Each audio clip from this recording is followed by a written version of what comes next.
दशक के लिए लक्ष्य।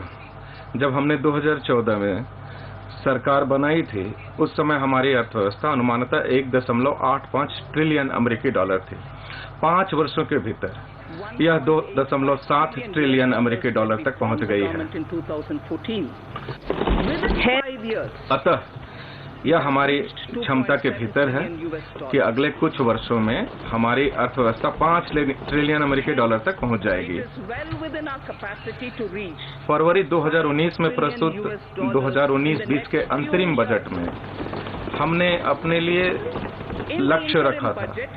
आज यहाँ मैं अपने समक्ष रखे गए अपने लक्ष्य के निम्न 10 बिंदुओं को उल्लेख करती हूँ। भौतिक और सामाजिक अवसंरचना निर्माण, डिजिटल इंडिया का अर्थव्यवस्था के प्रत्येक क्षेत्र तक पहुँचना, हरित मातृभूमि एवं नीले आसमान के साथ प्रदूषण मुक्त भारत, MSME स्टार्टअप, रक्षा विनिर्माण, automobiles, electronics, fabs and batteries और चिकित्सा उपकरणों पर विशेष जोर के साथ मेक इन इंडिया, जल प्रबंधन, स्वच्छ निधियां, ब्लू इकोनॉमी, अंतरिक्ष कार्यक्रम, गगनयान, चंद्रयान और सैटेलाइट कार्यक्रम, खाद्यान्नों, दलहनों, तिलहनों, फलों और सब्जियों की स्वपर्याप्तता और निर्यात, स्वस्थ समाज, आयुष्मान भारत, सुपोषित महिलाएं और बच्चे, नागरिकों की सुरक्षा, जन भागीदारी, न्यूनतम सरकार अधिकतम अभिशासन के साथ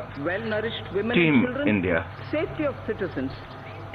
हमारे सामने निर्धारित इस लक्ष्य के साथ और जनता द्वारा दिए गए अधिदेश के साथ हम इस बात को लेकर दृढ़ संकल्प हैं कि भारत को उस ऊंचाई तक ले जाएंगे जिसका वह वास्तव में हकदार है। मेरा दृढ़ विश्वास है कि प्रधानमंत्री मोदी के सुस्पष्ट शीर्ष नेतृत्व में हम अपना लक्ष्य प्राप्त कर सकते हैं। ट्रिलियन डॉलर की अर्थव्यवस्था, 5 ट्रिलियन डॉलर की अर्थव्यवस्था चालू वर्ष में भारतीय अर्थव्यवस्था बढ़कर 3 ट्रिलियन डॉलर की हो जाएगी।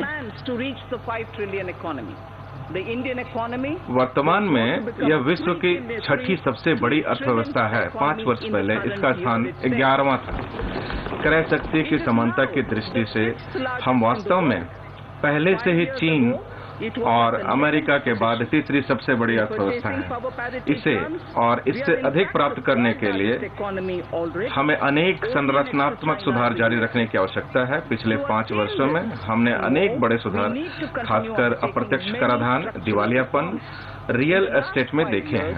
जब संसद में यहाँ ये सुधार हो रहे थे, तब आम आदमी के व्यवसाय में सहायता करने के लिए मुद्रा ऋणों के जरिए उसका जीवन बदल रहा था और अनेक कार्यक्रमों के माध्यम से यह सुनिश्चित किया जा रहा था कि उसकी रसोई धुआं मुक्त हो, उसके मकान को बिजली कनेक्शन मिले और घरों में शौचालयों के प्रावधान के साथ महिलाओं की गरिमा को सम्मान दिया जा रहा था।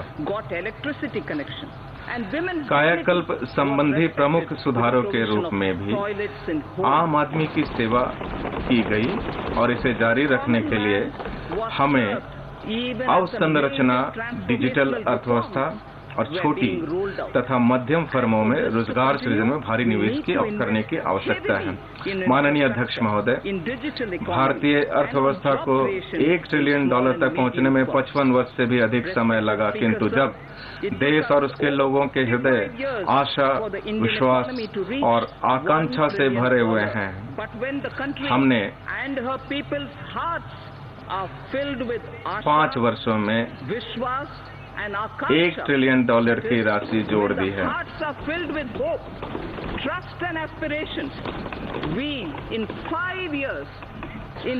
जैसा कि मैंने कहा कि आज हम लगभग 3 ट्रिलियन डॉलर के स्तर के करीब हैं। इसलिए जब हम 5 ट्रिलियन के स्तर तक पहुंचने की आकांक्षा करते हैं, तो यदि यह संभव हो सके तो बहुत बड़ा आश्चर्य होगा। यदि हम अपने नागरिकों के पुरुषार्थ या इस सदन में उपस्थित समर्पित नेतृत्व द्वारा की गई प्रगति के लिए उनकी अंतर्निहित इच्छा के साथ परिपूर्ण उनके मानवीय अनुकरण के लक्ष्य की सराहना कर सकते हैं, तो यह गौरवपूर्ण लक्ष्य प्राप्त किए जाने योग्य है। भारत के निजी क्षेत्र के सभी उद्योगों, चाहे वे लघु हों, मध्यम हों या बड़े हों, ने हमारी विकसित होती अर्थव्यवस्था में महत्वपूर्ण भूमिका अदा की है। मैं उद्योग के एक प्रमुख नेता के शब्दों को याद दिलाना चाहूंगी, जिसमें उन्होंने कहा था कि आजादी से पूर्व और आजादी के बाद उनकी कंपनी की वृद्धि सदैव भारत के विकास के अनुरूप रही है। इसलिए यदि आजादी से पूर्व इंडिया इंक ने स्वदेशी को समझा था, तो आज वे मेक इन इंडिया को समझते हैं। हम विधि सम्मत लाभ की कमाई को नीची नजर से नहीं देखते हैं। नीतिगत अधःपतन और लाइसेंस कोटा नियंत्रण व्यवस्थाओं के दिन लद गए हैं। इंडिया इंक भारत के रोजगार के सृजन करता है, वह राष्ट्र की संपदा के सृजन करता है।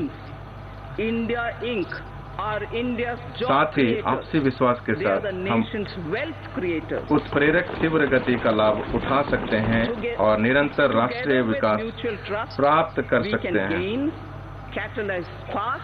घर और विदेशी निवेश के नैतिकता सम्मत चक्र की शुरुआत के लिए संरचना के एक भाग के रूप में अनेक पहलों का प्रस्ताव करना चाहती हूँ।